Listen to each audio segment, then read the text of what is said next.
I'm ready. Whenever you guys are ready. Oh, okay. Wait, you want an opening statement? What do you want to do? No, just I'm excited about the start of the season. You hit a point every year where you just need to go play. We need to go out and see where we're at in some areas, and a little bit different feel this year from the standpoint that with 18 new guys, a lot of guys that I think will have a lot of impact, but I don't know what they're going to be able to handle yet. So. I don't want to say an experiment early. You have to take into account what they've done in the past at other places. You have to take into account, what we've seen in the fall and in the winter, but still a lot of unknowns. So we just need to go out and play a different color uniform and just see how guys will react. When you go into the portal and you get like a kid like Schmidt out of those D3 Wisconsin schools, how do you guys evaluate, this translates to our league and this translates to how we do things? Well, you have the natural talent that you look at, and then a lot of times you have connections with either a coach from the area or a coach in the league. Scouts. It's nice when you know the coach because they give you a little bit of background on how they compete and work ethic and those types of things. It's different every time. It's a little bit of an educated guess. That's what recruiting is anyway. You don't know how they're going to fit in. With the team and just a lot of unknowns there. Since he got in here, is there something about his makeup that you like and that you feel like? Well, he's the same guy I saw in the summer. Went out, I thought he competed very well. Throws strikes. The physical aspects are really good, and then he's a really good person. Does a great job in school. He's intelligent. Good fit for what I think our program's about. When you see the weather like today here, are you like checking the weather where you're going next? And is that in your head all the time? Or you're just thankful you're getting out of town type thing or not? Yeah, I mean, you first have to look at the travel portion of it. Okay, just sure. Try to figure out, Yeah, at the airports or wherever you're going to be, what it looks like. And then, I always check the weather, find out which coat I have to take with me. But, you hope you get in a situation where you can play, first of all. It never bothers me. I think if we go play in 90-degree weather right now, probably doesn't do us any good, right? Because we're not getting ready for what we're going to deal with the first month of the season. So, obviously get somewhere where it's not cold, where you don't have snow, but conditions that aren't overwhelming compared to what we're going to have when we get back. Sure. And do you when you come out of winning a Big Ten championship, do you immediately turn the page, or do you want some of those guys with experience to lead? In a sense, I know you have 18 guys, but you just basically treat it like a new team, or you tell those veterans that there's a reason why those guys won that title? Well, it's a combination. I think you have to take the history and the feeling guys had, and they should be able to point to some things that help them get there. Yet at the same time, you can't sit there and act like you're the best team in the world. I mean, it takes a lot of work. It takes some things to go your way because you make them go your way. I mean, you have to compete at a very, very high level. And so to just think you're going to turn around and compete or play at that level, it doesn't happen. So you need that leadership from the guys that were there to truly point guys in the direction of, hey, this is what it takes to be highly successful and win championships. With 18 new guys, how's your prep changed in this offseason compared to last year? Well, the fall was a little bit different.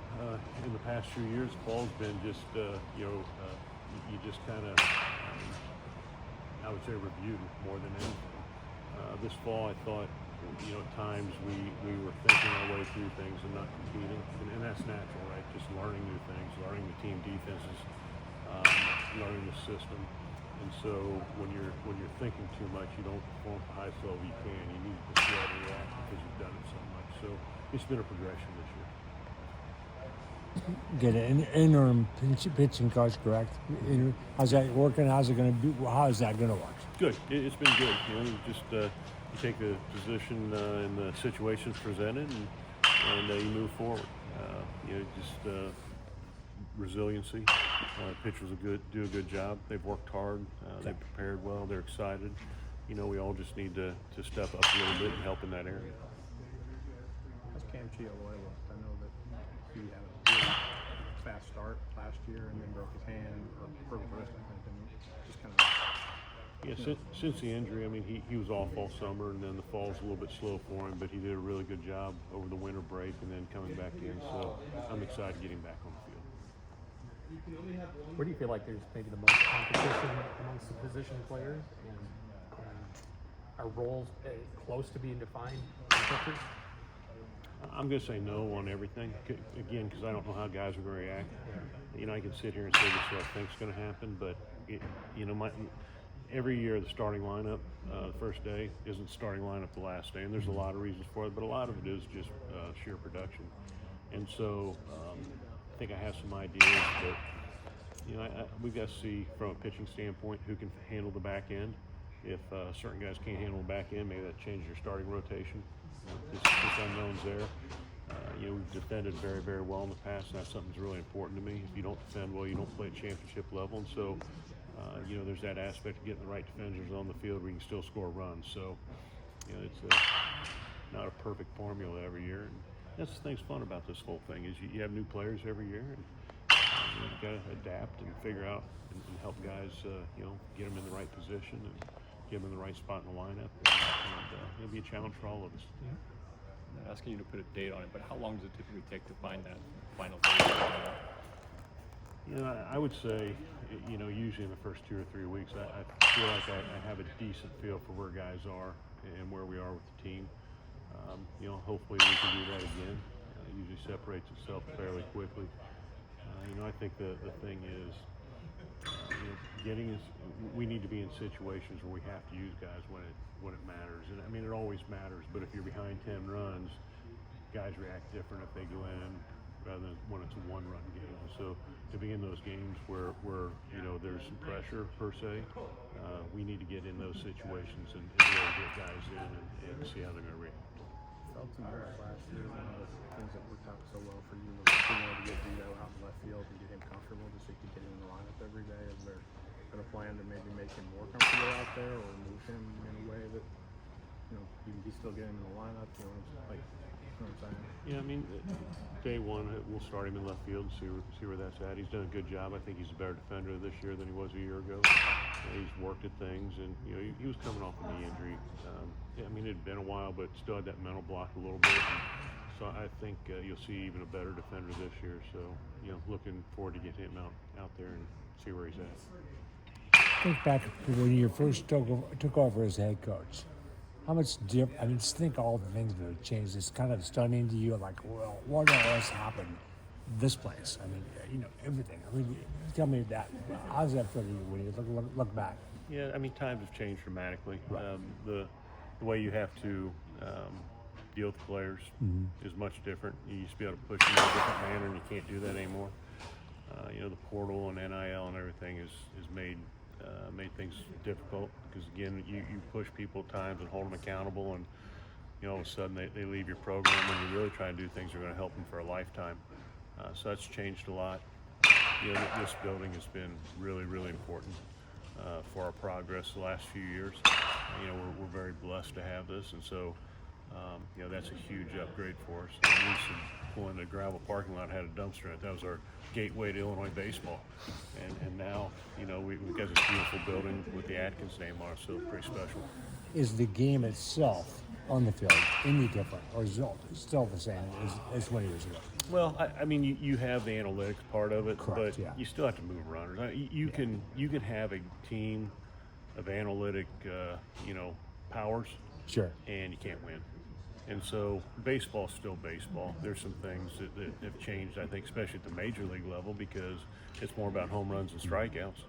And college baseball, you still, in my opinion, you need to put the ball in play on a regular basis and move runners and do the little things, because you don't have those same animals that they have in the big leagues. So it's the same game, just I think a different approach to how you get to the point where you're actually performing on the field. And is the college game today in a better position than it was 20 years ago? I think so. it seems like I that. do. I think so. NIL. More popular. Well, yeah. The popularity's there. Okay. I think NIL and the revenue share. I'm not sure it's good for college baseball. Okay. It may be good for the top. We've had great mid-major teams, and I think we're going to have more of a separation, which I don't like. I really Okay. don't. I think parity's really, really good, and I think that dream to get to Omaha is something that's special. I just hope we don't ruin some things in college athletics because of the direction we've gone. I mean, you look at most places, you're not going to get the millions that I mean, you're just not going to get $1 million to go revenue share, right? Okay. And so there'll be some disparity the way different schools handle things, and it'll have a huge effect on programs. And so I think we're a couple years away from getting some clarity as to where we'll actually be. I think that's true for all of college athletics. Okay. But popularity, you look at the number of games on TV now with the Big Ten Network done for us. You look at the regionals, super regionals, College World Series. I mean, it's popular, and it's a really, really good game. So hopefully we don't screw that up. When you look to put a roster together, Dan, I'm using a Brad Underwood phrase, but is it more about trying to get old, stay old when you try to put a roster together, or do you try to have a balance? I'd like to have a balance. When you have some older guys, you feel like you're, with maturity, that you may perform at a higher level, but you still want those guys that are coming into the program, and it's like blood, sweat, and tears, and they have, they just have an ownership. I think if we have guys running in and out programs, you just don't have that loyalty. I just don't think that's good. I really don't. One thing I'm concerned about long term is donors, right? I mean, if you have athletes that give back, and I'm not sure athletes are always great about giving back, but if you're somewhere 1 year, I'm not sure you get back there, and that's something that I think long term is going to be an issue because it's just turned into a big business. A couple of guys that are at least listed as two-way players. Is that intentional? And how do you approach trying to cultivate that at this level? Yeah, we do have two players that are listed as dual players, and so far they've shown that they can handle that. We'll find out again as we move forward, but some really athletic guys. They bring something different to the table on both sides. But at this point, they're not just listed that way. They're guys who can be used two ways. Something potentially helpful when you got to maximize your roster and versatility. Yeah, it does, especially, if they can continue to progress. You get the NCAA tournament, you have to go from 32 to 27. And so, if you have some guys that are two-way that legitimately should be on that roster, it helps you. It always does. Because you're not doing kind of a round-robin thing to start out and traditional three-game weekend, do you know what Friday, Saturday, Sunday looks like for you on the Yeah, we're going to go with Schmidt, Plumlee, and Sanchez. Some guys that have experience. Schmidt doesn't at this level, but he's got experience, right? He's an older guy. They're the guys that I think have been most consistent out there. That's part of it. But also, there's a couple guys I pulled aside and just said, hey, the reason you may not be in this starting role this weekend is because I know what you can do out of the bullpen. You have to have help out of the bullpen. First weekend, if a guy goes 4 to 6 innings, you're probably in pretty good shape. And you know games are going to go to the bullpen the majority of the year. And so you have to have somebody you feel like you can trust there. So that kind of goes into the thinking. You want to have a 6-inning great start, and all of a sudden you put somebody in, they give up 6 in the next inning. That doesn't help you. So there's it's not exact science, but there's reasons that we're doing what we're doing. To that point, like what you said before, roles may get defined in March and later in the summer that aren't defined today. It seemed like you didn't know how impactful Joe Glassie would be at the end of the year. Do you anticipate that that'll be the case again, that somebody will emerge as it gets warmer? You always hope that.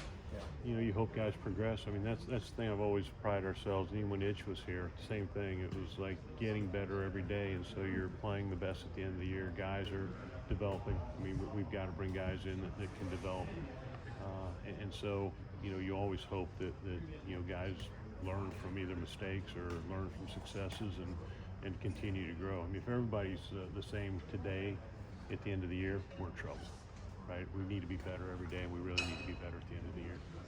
How many more years? Last one here. How many more years does Big Ten have at Omaha for the postseason? I'm not sure, but we've signed. We've continually signed new contracts to stay there. I'm going to guess 3. Are you good there? Would you like to see more with all the extra teams in there? No, it's kind of centrally located. There you go. So you have that. you know, I want to go there anyway, so yeah. yeah, one of the places, and this was before Omaha, before we ever went to Omaha, the place that we had talked about that we really wanted to have was Indianapolis. But you had the course. Indianapolis 500. Right. So it's I mean, you can't do it. And that was centrally located at the time. I like Omaha because I don't want it on campus. Okay. Because when you have it on campus, there's you have a couple issues. Number one, if the home team's not in it, your crowds are terrible, right? And I think human nature is if you're hosting and you're not in it, I'm not sure everybody looks at the tournament the same, right? Okay. They don't. Sure. I don't want to say they don't put the same effort, but there's not the same excitement. And so when we went neutral site, I thought it really helped us. You can plan, you can try to sell tickets. You know, one of the factors, and I think it's important, when Nebraska's there, we have great crowds. Of course. And, you know, it may not be a home crowd, but I'd rather play in front of, you know, a bunch of fans than nobody. I don't care where you're at. Like, that's fun. You know, it's fun.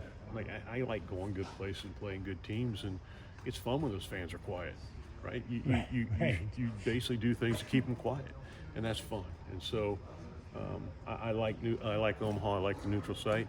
You know, hopefully we get to a point where we work ourselves where we're there twice a year, and then you have some experience there. I mean, I think that's a factor for everybody in the Big Ten.